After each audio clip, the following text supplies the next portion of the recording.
Fala galera, tudo bem com vocês? Eu sou o Alencar. E para quem estava perguntando se o canal morreu, não, ele não morreu, galera. Ele só estava adormecido. Aconteceram muitas coisas e desde lá eu venho gravando algumas coisas, mas não publicando. Então agora eu resolvi contar para vocês o que está acontecendo. Tem muita novidade vindo por aí. Mas antes disso, eu preciso colocar em ordem cronológica para que vocês entendam o que realmente está acontecendo. E é muita novidade, galera. Então, para começar essa ordem cronológica, eu vou voltar fazendo um vídeo de como é que o forno ficou, que desde o vídeo do forno eu não coloquei nenhum conteúdo mais de UI, né? Então eu vou fazer esse vídeo mostrando como o forno ficou e responder as dúvidas dele. Nos próximos vídeos eu vou estar mostrando para vocês as novidades que vem acontecendo na minha vida, compartilhar com vocês um pouquinho e quero agradecer também por a gente estar chegando quase nos 800 inscritos. Muito obrigado, galera, e bora pro vídeo. Então vamos lá, galera. Eu vou narrar para vocês um pedaço desse vídeo aí. Eu coloquei essa chapa de compensado para poder o forno não trocar calor com o lado externo. Como ventava bastante aí nessa região, eu coloquei essa chapa. Então aí dificultava do forno esfriar. Ele conseguia manter a temperatura por um tempo maior. Tinha também esse galvanizado que eu comprei, que eram telhas, né? Elas já estavam furadas. Então, por esse motivo, eu precisei colocar essa chapa aluminizada, essa chapa com manta asfáltica, né? Para poder tampar esses buracos, né? Porque eram bastante buracos que tinham aí. Aí tem um pedaço que eu recortei também, né? Para poder finalizar o forno. Então eu vinha com esses pedacinhos recortados de manta e colocava nesses buraquinhos para poder tampar. E aí quando o forno ligava, isso não perdia. Qualquer isolamento que você fizer para o forno, ele vai segurar mais calor, é eficiência, que você está deixando de perder energia e está aumentando a eficiência do forno. Aí é uma visão de frente de como é que ele ficou, né? Com as madeiras. E depois eu fiz um acabamento que eu vou mostrar agora no vídeo a seguir para vocês. Mas isso já impediu do forno trocar e esfriar. Então isso já foi um benefício já. Agora essa imagem que eu estou aqui para vocês é depois de um tempo, alguns meses já, para vocês verem como é que ficou. Aí tá as resistências que caíam tinta em cima delas e aí eu queimava do mesmo jeito. Então esse vermelho na resistência não é ferrugem, isso é tinta, se você passar o dedo ela sai. Depois de um tempo você percebe que as madeiras enrugaram, né? Conforme chovia e pegava sol, as madeiras foram entortando. Então aí uma dica para você é colocar isso num local coberto, para a madeira não entortar. Aí tem essa janelinha de vidro que eu coloquei também, que eu peguei de um forninho elétrico, para poder colocar e visualizar a pintura. Isso ajudou bastante. Você pode colocar até uma lâmpada de filamento lá dentro que não tem problema nenhum não, que ela vai esquentar e não vai estragar a lâmpada. E essa é a visão completa do forno. Eu vou mostrar um pouquinho da parte elétrica também, que não mudou muita coisa desde quando eu fiz. Eu acabei preferindo, por não mudar mesmo, controlar no disjuntor e no multímetro a amperagem que puxava. E essa foi a visão. O forno ficou basicamente esse tempo todo assim. E mesmo não ficando terminado o forno, ele teve um bom desempenho, viu? Me surpreendeu na questão de queimar as peças. Ele funcionou muito bem. E esse vidro que eu coloquei, que eu tirei de um outro forninho elétrico, ele proporcionava uma visão de dentro do forno. Então eu conseguia ver o estado que a peça estava, se a resistência estava funcionando e até visualizar o termômetro do forno também. Então isso foi muito bom, é uma melhoria muito boa que eu tinha feito na época. E antes da gente ir para as respostas das perguntas, eu vou deixar vocês com algumas imagens da pintura eletrostática que eu já havia feito. Vamos lá.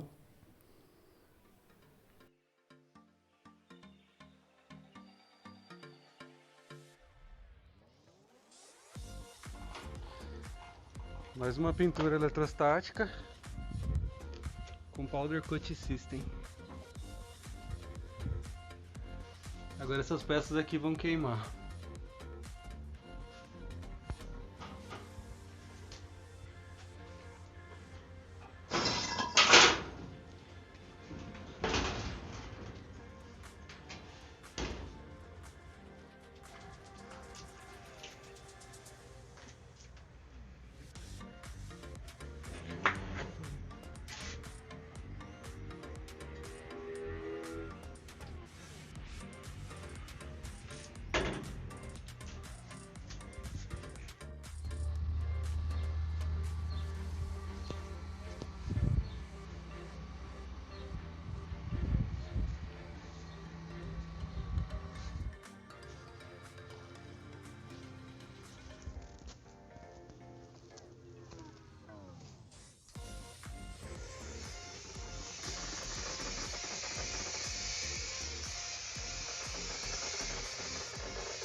Então, pessoal, agora eu vou responder as perguntas para vocês que deixaram ao longo dos vídeos, ao decorrer desses vídeos que eu fiz aí sobre pintura eletrostática, desde mostrando o funcionamento da máquina até pintando com o forno.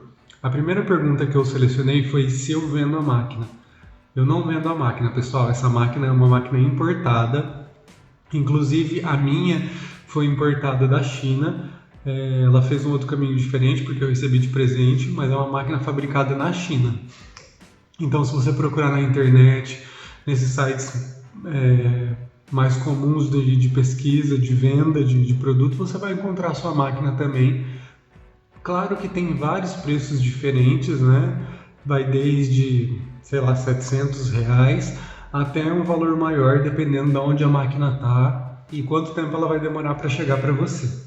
A outra pergunta que fizeram também é sobre a medida do forno. Esse forno que eu fiz para mim, ele tinha 1,50 por 1,50 por 1,50. Era um forno quadrado e atendia a minha produção lá que eu tinha. Depois, aonde eu comprei essas resistências? Eu comprei essas resistências na internet. Todo o material que eu utilizei no forno foi através da internet. A resistência foi no Marketplace, nesse site do Mercado Livre mesmo. E as chapas de galvanizado, que são telhas, eu comprei pelo Facebook. Então eu dei uma busca lá no Facebook e procurei quem estava vendendo telhas que eu pudesse reutilizar para poder fazer o forno, para poder ser um custo mais barato. Qual a outra pergunta que fizeram? Qual o tempo e a temperatura máxima que o forno atingia? Então, o tempo que eu levava para pintar num dia quente, num dia de calor, era em torno de 1 hora que eu deixava o forno ligado com o soprador ligado. E aí, qual a temperatura que atingia? Eu tinha aquele termômetro de forno mesmo, sabe? Aquele que você coloca dentro do forno. E ele ficava 1 hora lá funcionando e ele chegava em torno dos 120 graus. Então, durante 1 hora, 120 graus, eu conseguia curar a tinta perfeitamente, para ela obter a resistência que ela precisa e ficar com o acabamento perfeito. A outra pergunta que fizeram se era possível pintar somente com o soprador. Galera, eu tenho um vídeo aqui onde eu pinto somente com o soprador. É possível sim, só que você tem que tomar um cuidado. É preciso ter em mente que o processo de pintura ele vai curar a tinta. Então você não pode jogar o pó fora. Por isso que eu utilizava o soprador depois de 10 minutos com o forno ligado. Que aí já deu tempo da tinta dar uma derretida, porque ela derrete, vira como se fosse um plásticozinho, uma borrachinha, e aí ela começa a fazer a cobertura. Então, se a superfície já estiver quente, você pulverizar a tinta, ela vai pegar e já vai ficar. Se for uma superfície fria, você vai ter que esquentar o material para depois a tinta aderir nele. Aí você vai conseguir pintar com soprador. Então, o que eu fazia quando eu ia pintar com soprador? De longe, eu ficava pintando com soprador para não jogar a tinta para fora. E depois disso eu conseguia, que a tinta já estava quente, eu conseguia fazer a cura da tinta. Então, ou seja, ela começava a derreter e aí depois ela cobria o material inteiro. Funcionava desse jeito. Outra pergunta que fizeram é se é possível usar o forno de casa para poder fazer a pintura. É possível sim, galera, você usar, mas não é recomendado. O forno de casa é um forno como qualquer outro forno, então é possível você utilizar ele para poder fazer a pintura, mas não é recomendado porque a tinta exala gases e esses gases vão ficar no teu forno. E aí quando você for fazer um bolo, for fazer alguma coisa, vai contaminar. Então não é interessante você usar o forno de casa. Se for um forno só para isso, aí não tem problema. Aí dá para usar legal. A outra pergunta que fizeram também se a rede elétrica aquecia com o forno. Não, a rede elétrica não aquecia com o forno porque era dimensionado para aquele tanto de resistência que eu tinha. Eu tinha 8 resistências no forno ligadas em conjuntos de 4. Então o forno era 110, mas eu usava 220 para poder ligar. Como? Eu pegava metade dos 220, uma fase e outra fase, e ligava 4 e 4. Mas na minha rede tinha um neutro também. Então eu conseguia dividir esse neutro para ligar metade numa parte e metade na outra parte. Então era ligado desse jeito o meu forno. E aí me perguntaram também se a resistência da tinta é boa. A resistência da tinta é boa sim, ela tem até uma flexibilidade para você conseguir trabalhar com ela. É como se fosse uma pintura automotiva também, é uma resistência muito boa E com essa cura desse 1 hora durante 120 graus, eu conseguia chegar nessa mesma resistência que você vê nas peças pintadas em eletrostática por aí. Aonde comprar a tinta? A tinta é possível comprar pela internet. Assim como quase todo o material que eu utilizei para fazer o forno, eu comprei pela internet também. Então você pesquisa lá, pintura eletrostática ou tinta a pó, que vão aparecer alguns fornecedores para você. Só que só tem que tomar cuidado com uma coisa, você perguntar a quantidade de alumínio que tem na tinta. Porque se tiver muito alumínio, você não vai conseguir pintar com essa máquina, porque ela não tem tanta amperagem assim para poder fazer garrar a tinta no material. Então precisa ser uma tinta com baixa quantidade de alumínio, mais pó mesmo. Depois perguntaram também se depois desse tempo, como que eu avalio a máquina, se eu recomendo a máquina, se é uma máquina boa.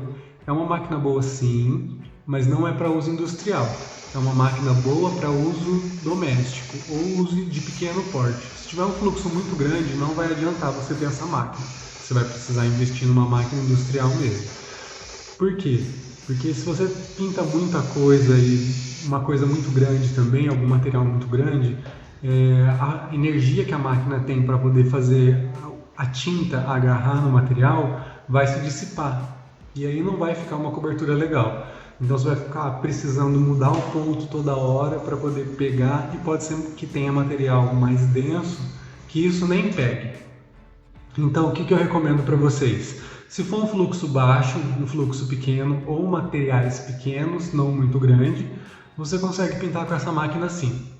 Dá para pintar porcelana, dá para pintar ferro, alumínio, até madeira você consegue pintar. Telha também você consegue pintar, qualquer tipo de material que não derreta, que aguente a temperatura mínima que o forno vai chegar.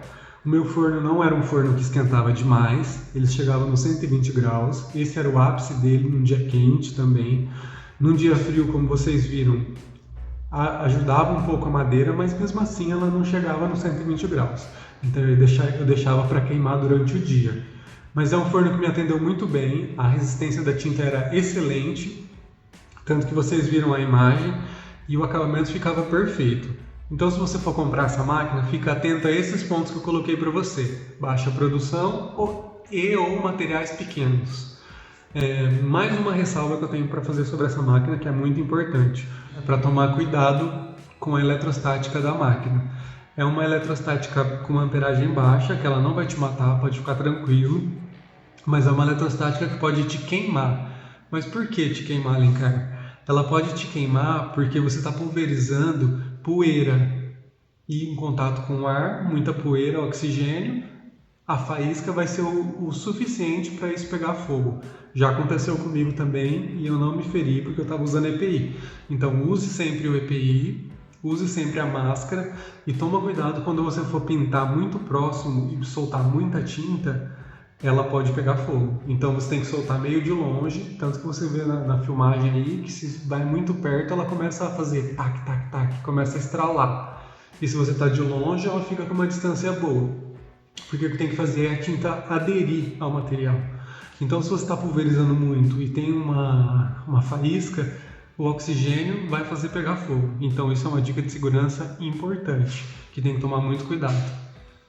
Basicamente, essas são as informações que eu tenho para deixar para vocês durante esse tempo. Então eu recomendo a máquina sim, mas desde que ela seja para um uso pequeno, de pequenas coisas ou pequena produção. Se você for pintar muita coisa, for trabalhar com isso realmente, pintando todo dia, toda hora, investe numa máquina profissional. Até porque ela vai te dar um rendimento melhor e uma qualidade de trabalho melhor. Essa máquina talvez não aguente ficar o dia inteiro funcionando. Mas é uma máquina muito boa para você ter na sua casa para fazer alguns reparos, alguma coisinha assim.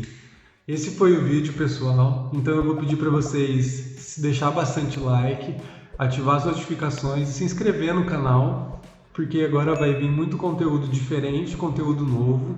E se tiver alguma dúvida, deixa aqui nos comentários também que eu vou responder vocês, tá? Abraço, pessoal, e até mais!